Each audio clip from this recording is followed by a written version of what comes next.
হঠাৎ মেয়ে মানুষের গলায় আর্তকান্নার স্বর শুনিয়া চমকিয়া উঠিলাম। একটা উঁচু পাহাড়ি ডাঙায় যুবক যুবতীরা ভিড় করিয়া দাঁড়াইয়া হাসি খুশি গল্প গুজব আদর আপ্যায়নে মত্ত ছিল। কান্নাটা উঠিল সেখান হইতেই। ব্যাপার কি? কেহ কি হঠাৎ পঞ্চত্ব প্রাপ্ত হইল?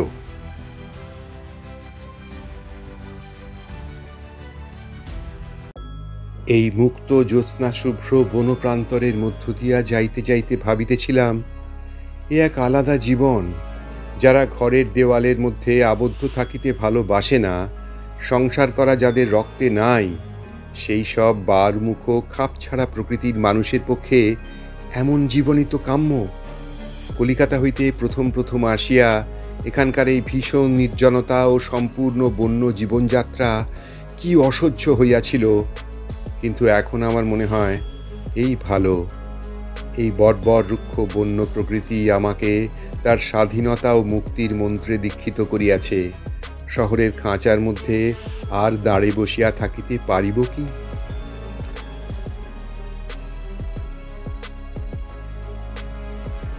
এই পর্বে লেখক শুধু মেলা দেখলেন যে তাই নয়, মেলার নানা মানুষজনের সঙ্গে তার পরিচয় হলো। নতুন কিছু মানুষজনকে আমরা এই পর্বে দেখব। আর এর সবচেয়ে আকর্ষণীয় অংশটুকু হলো মেলা থেকে ফেরার অভিজ্ঞতার কথা, যা তিনি বর্ণনা করেছেন তার অনবদ্য ভঙ্গিতে। আসুন আমাদের 11তম পর্বে আমরা আরণ্যকের পাতা উল্টে চলি।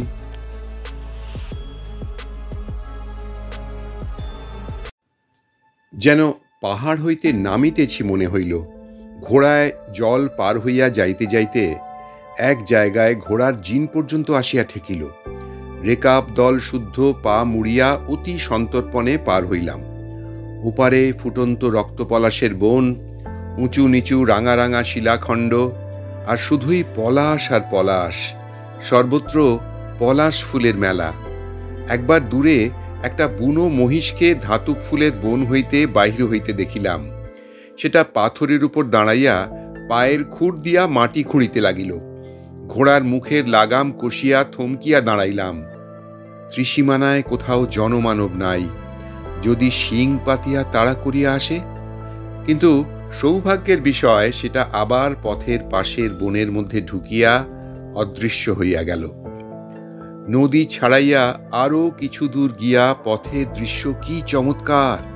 তবুও তো ঠিক দুপুর ঝাঁঝাঁ করিতেছে, অপরাহ্নের ছায়া নাই, রাত্রির জ্যোৎস্নালোক নাই, কিন্তু সেই নিস্তব্ধ খররৌদ্র মধ্যাহ্নে বাঁদিকে বনাবৃত দীর্ঘ শৈলমালা, দক্ষিণে লৌহ প্রস্তর ও পায়োরাইট ছড়ানো উঁচু নিচু জমিতে শুধুই শুভ্রকাণ্ড গোলগলি ফুলের গাছ ও রাঙা ধাতুক ফুলের জঙ্গল। সেই জায়গাটা সত্যিই একেবারে অদ্ভুত। অমন রুক্ষ অথচ সুন্দর, পুষ্পাকীর্ণ অথচ উদ্দাম ও অতিমাত্রায় বন্য ভূমিশ্রী দেখিই নাই কখনো জীবনে। আর তার উপর ঠিক দুপুরের খাঁ খাঁ রৌদ্র। মাথার উপরের আকাশ কি ঘন নীল। আকাশে কোথাও একটা পাখি নাই, শূন্য। মাটিতে বন্য প্রকৃতির বুকে কোথাও একটা মানুষ বা জীবজন্তু নাই। নিঃশব্দ, ভয়ানক নিরালা। চারিদিকে চাহিয়া প্রকৃতির এই বিজন রূপলীলার মধ্যে ডুবিয়া গেলাম। ভারতবর্ষের এমন জায়গা আছে জানিতাম না তো। এ যেন ফিল্মে দেখা দক্ষিণ আমেরিকার আরিজোনা বা নাভাজো মরুভূমি, কিংবা হডসনের পুস্তকে বর্ণিত গিলা নদীর অববাহিকা অঞ্চল। মেলায় পৌঁছিতে বেলা 1টা বাজিয়া গেল। প্রকাণ্ড মেলা, যে দীর্ঘ শৈলশ্রেণী পথের বাঁধারে আমার সঙ্গে সঙ্গে ক্রোশ 3 ধরিয়া চলিয়া আসিতেছিল, তারই সর্বদক্ষিণ প্রান্তে ছোট্ট একটা গ্রামের মধ্যে পাহাড়ের ঢালুতে চারিদিকে শাল পলাশের বনের মধ্যে এই মেলা বসিয়াছে। মহিষারডি, কড়ারির 3টাঙা, লছমনিয়া টোলা, ভীমদাস টোলা, মহালিকা রূপ প্রভৃতি দূরের নিকটের নানা স্থান হইতে লোকজন, প্রধানত মেয়েরা আসিয়াছে। তরুণী বন্য মেয়েরা আসিয়াছে চুলে পিয়াল ফুল কি রাঙা ধাতু ফুল গুঁজিয়া। কারো কারো মাথায় বাঁকা খোঁপায় কাঠের চিরুনি আটকানো, বেশ সুঠাম সুললিত লাবণ্য ভরা দেহের গঠন প্রায় অনেক মেয়েরই। তারা আমোদ করিয়া খেলো পুঁতির দানার মালা, সস্তা জাপানি কি জার্মানির সাবানের বাক্স, বাঁশি, আয়না, অতি বাজে এসেন্স কিনিতেছে। পুরুষেরা 1 পয়সায় 10টা কালি সিগারেট কিনিতেছে। ছেলেমেয়েরা তিলুয়া, রেউড়ি, রামদানার লাড্ডু ও তেলে ভাজা খাজা কিনিয়া খাইতেছে। হঠাৎ মেয়ে মানুষের গলায় আর্তকান্নার স্বর শুনিয়া চমকিয়া উঠিলাম। একটা উঁচু পাহাড়ি ডাঙায় যুবক যুবতীরা ভিড় করিয়া দাঁড়াইয়া হাসি খুশি গল্প গুজব আদর আপ্যায়নে মত্ত ছিল। কান্নাটা উঠিল সেইখান হইতেই। ব্যাপার কি? কেহ কি হঠাৎ পঞ্চত্ব প্রাপ্ত হইল? হঠাৎ কি হলো? হাসি খুশি মেয়েগুলি মেলার মধ্যে এমন করে কেঁদে উঠল কেন? জানার কৌতূহল হচ্ছে তো। আসুন শুনি লেখক কি খবর পেলেন, কেন অমন করে কান্নার রোল উঠল। এটা জানার কৌতূহল আমাদের সকলেরই। আসুন শুনি লেখক কি জানলেন। একজন লোককে জিজ্ঞাসা করিয়া জানিলাম, তা নয়, কোনো একটি বধূর সহিত তার পিত্রালয়ের গ্রামের কোনো মেয়ের সাক্ষাৎ হইয়াছে। এদেশের রীতিই নাকি এইরূপ। গ্রামের মেয়ে বা কোনো প্রবাসিনী সখী, কুটুম্বিনী বা আত্মীয়দের সঙ্গে অনেক দিন পরে দেখা হইলেই উভয়ে উভয়ের গলা জড়াইয়া মরা কান্না জুড়িয়া দেবে। অনভিজ্ঞ লোকে ভাবিতে পারে উহাদের কেউ মরিয়া গিয়াছে। আসলে ইহা আদর আপ্যায়নের একটা অঙ্গ। না কাঁদিলে নিন্দা হইবে। মেয়েরা বাপের বাড়ির মানুষ দেখিয়া কাঁদে না, অর্থাৎ তাহা হইলে প্রমাণ হয় যে স্বামী গৃহে বড় সুখেই আছে। মেয়ে মানুষের পক্ষে ইহা নাকি বড়ই লজ্জার কথা। এক জায়গায় বইয়ের দোকানে চটের থলের উপর বই সাজাইয়া বসিয়াছে। হিন্দি গোলেব কাউলি, লায়লা মজনু, বেতাল 85, প্রেম সাগর ইত্যাদি। প্রবীণ লোকে কেহ কেহ বই উল্টাইয়া পাল্টাইয়া দেখিতেছে। বুঝিলাম বুক স্টলে দণ্ডায়মান পাঠকের অবস্থা আনাতোল ফ্রান্সের প্যারিসেও যেমন, এই বন্য দেশে কড়ারি 3 টাঙায় হোলির মেলাতেও তাহাই। বিনা পয়সায় দাঁড়াইয়া পড়িয়া লইতে পারিলে কেহ বড় একটা বই কেনে না। দোকানির ব্যবসা বুদ্ধি কিন্তু বেশ প্রখর। সে জনৈক তন্ময়চিত্ত পাঠককে জিজ্ঞাসা করিল, কেতাব কিনবে কি, না হয়তো রেখে দিয়ে অন্য কাজ দেখো। মেলার স্থান হইতে কিছু দূরে একটা শালবনের ছায়ায় অনেক লোক রাঁধিয়া খাইতেছে। ইহাদের জন্য মেলার এক অংশে তরিতরকারির বাজার বসিয়াছে। কাঁচা শালপাতার ঠোঙায় শুঁটকি, কুচো চিংড়ি ও নালসে পিঁপড়ের ডিম বিক্রয় হইতেছে। লাল পিঁপড়ের ডিম এখানে একটি প্রিয় সুখাদ্য। তাছাড়া আছে কাঁচা পেঁপে, শুকনো কুল, কেঁদ ফুল, পেয়ারা ও বুনো শিম। হঠাৎ কাহার ডাক কানে গেল। ম্যানেজার বাবু। চাহিয়া দেখি ভিড় ঠেলিয়া লবটুলিয়ার পাটোয়ারির ভাই ব্রহ্মা মাহাতো আগাইয়া আসিতেছে। হুজুর, আপনি কখন এলেন? সঙ্গে কে? বলিলাম, ব্রহ্মা, এখানে কি মেলা দেখতে? না হুজুর, আমি মেলার ইজারাদার। আসুন আসুন, আমার তাঁবুতে চলুন, একটু পায়ের ধুলো দেবেন। মেলার একপাশে ইজারাদারের তাঁবু।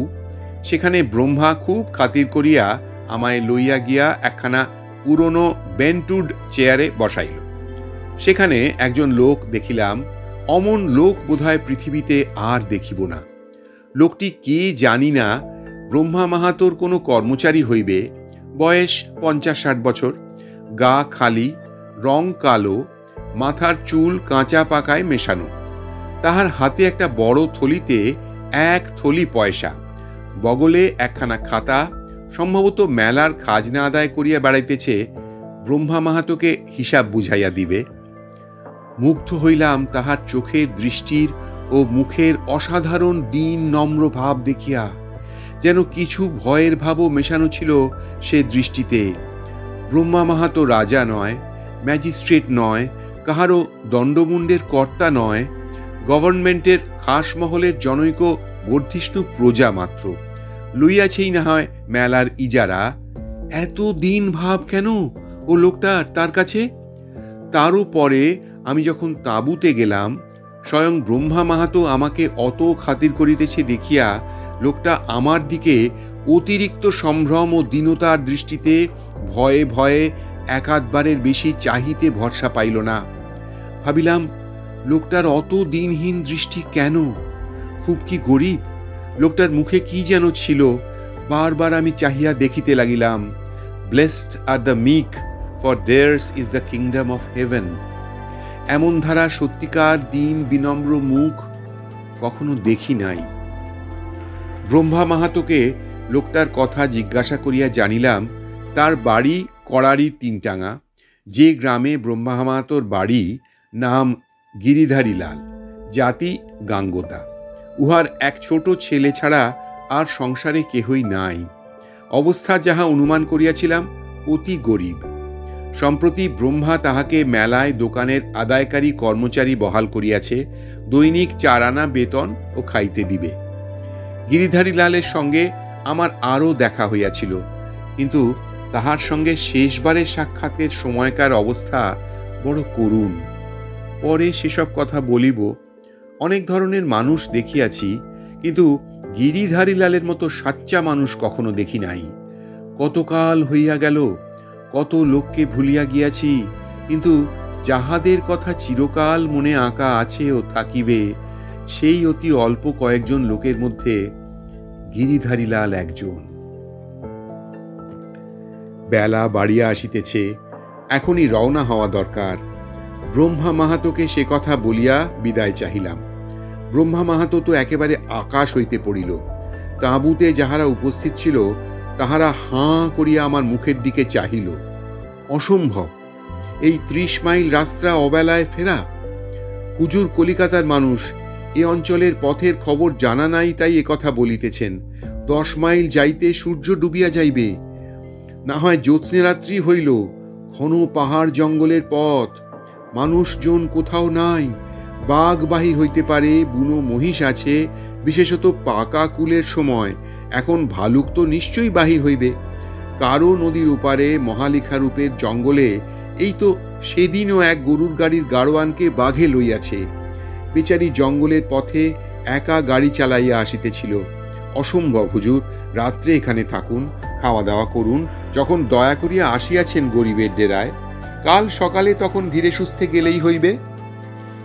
এই বাসন্তী পূর্ণিমার পরিপূর্ণ জ্যোৎস্না রাত্রে জনহীন পাহাড় জঙ্গলের পথে একা ঘোড়ায় চড়িয়া যাওয়ার প্রলোভন আমার কাছে দুর্দমনীয় হইয়া উঠিল। জীবনে আর কখনো হইবে না, এই হয়তো শেষ। আর যে অপূর্ব বন পাহাড়ের দৃশ্য দেখিয়া আসিয়াছি পথে, জ্যোৎস্না রাত্রে, বিশেষত পূর্ণিমার জ্যোৎস্নায় তাহাদের রূপ একবার দেখিব না যদি, তবে এতটা কষ্ট করিয়া আসিবার কি অর্থ হয়? সকলের স্বনির্বন্ধ অনুরোধ এড়াইয়া রওনা হইলাম। ব্রহ্মা মাহাতো ঠিকই বলিয়াছিল, কারো নদীতে পৌঁছিবার কিছু পূর্বেই টকটকে লাল সুবৃহৎ সূর্যটা পশ্চিম দিকচক্রবালে একটা অনুচ্চ শৈলমালার পিছনে অস্ত গেল। কারো নদীর তীরের বালিয়াড়ির উপর যখন ঘোড়া শুদ্ধ উঠিয়াছি, এইবার এখান হইতে ঢালু বালির পথে নদী গর্ভে নামিব। হঠাৎ সেই সূর্যাস্তের দৃশ্য এবং ঠিক পূর্বে বহু দূরে কৃষ্ণরেখার মতো পরিদৃশ্যমান মোহনপুরা রিজার্ভ ফরেস্টের মাথায় নবোদিত পূর্ণচন্দ্রের দৃশ্য, যুগবৎ এই অস্ত ও উদয়ের দৃশ্যে থমকিয়া ঘোড়াকে লাগাম কষিয়া দাঁড় করাইলাম। সেই নির্জন অপরিচিত নদী তীরে সমস্তই যেন একটা অবাস্তব ব্যাপারের মতো দেখাইতেছে। পথে সর্বত্র পাহাড়ের ঢালুতে ও ডাঙায় ছাড়া ছাড়া জঙ্গল, মাঝে মাঝে সরু পথটাকে যেন 2 দিক হইতে চাপিয়া ধরিতেছে, আবার কোথাও কিছু দূরে সরিয়া যাইতেছে। কি ভয়ঙ্কর নির্জন চারিদিক!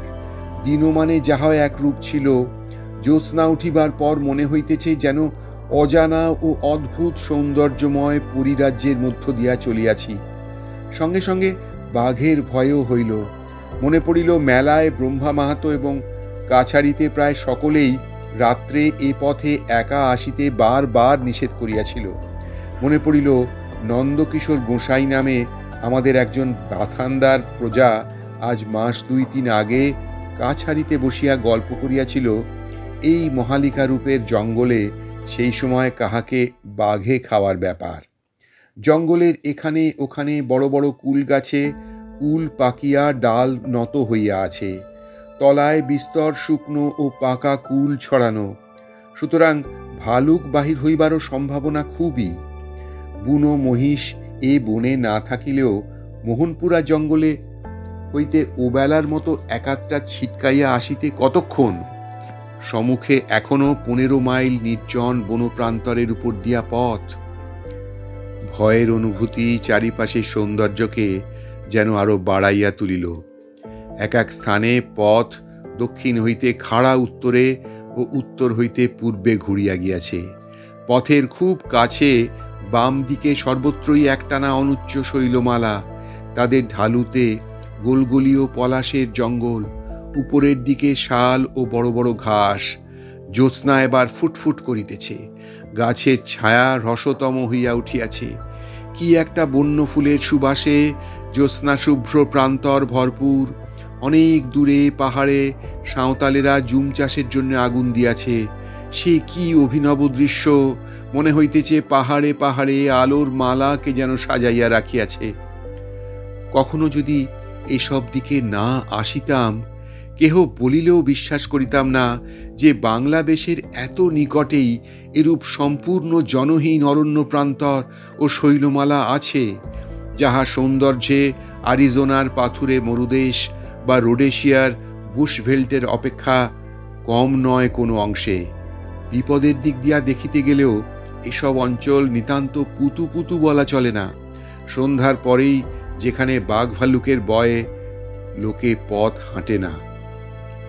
এই মুক্ত জ্যোৎস্না শুভ্র প্রান্তরের মধ্য দিয়া যাইতে যাইতে ভাবিতেছিলাম, এ এক আলাদা জীবন।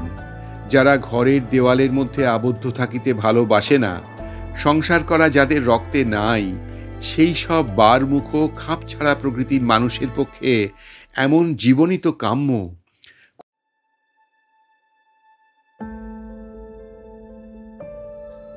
কলিকাতা হইতে প্রথম প্রথম আসিয়া এখানকার এই ভীষণ নির্জনতা ও সম্পূর্ণ বন্য জীবনযাত্রা কি অসহ্য হইয়াছিল, কিন্তু এখন আমার মনে হয় এই ভালো। এই বর্বর রুক্ষ বন্য প্রকৃতি আমাকে তার স্বাধীনতা ও মুক্তির মন্ত্রে দীক্ষিত করিয়াছে। শহরের খাঁচার মধ্যে আর দাঁড়ে বসিয়া থাকিতে পারিব কি?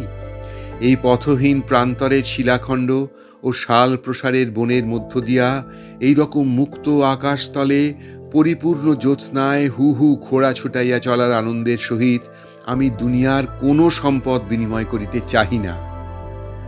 জ্যোৎস্না আরো ফুটিয়াছে, নক্ষত্রদল জ্যোৎস্নালোকে প্রায় অদৃশ্য। চারিধারে চাহিয়া মনে হয় এ সেই পৃথিবী নয় এতদিন যাহাকে জানিতাম, এ স্বপ্নভূমি। এই দিগন্তব্যাপী জ্যোৎস্নায় অপার্থিব জীবেরা এখানে নামে গভীর রাত্রে। তারা তপস্যার বস্তু, কল্পনা ও স্বপ্নের বস্তু। বনের ফুল যাহারা ভালোবাসে না, সুন্দরকে চেনে না, দিগ্বলয় রেখা যাদের কখনো হাতছানি দিয়া ডাকে নাই, তাদের কাছে এই পৃথিবী ধরা দেয় না কোনো কালেই। মহালেখারূপের জঙ্গল শেষ হইতেই মাইল 4 গিয়া আমাদের সীমানা শুরু হইল। রাত প্রায় 9টার সময় কাছারি পৌঁছিলাম।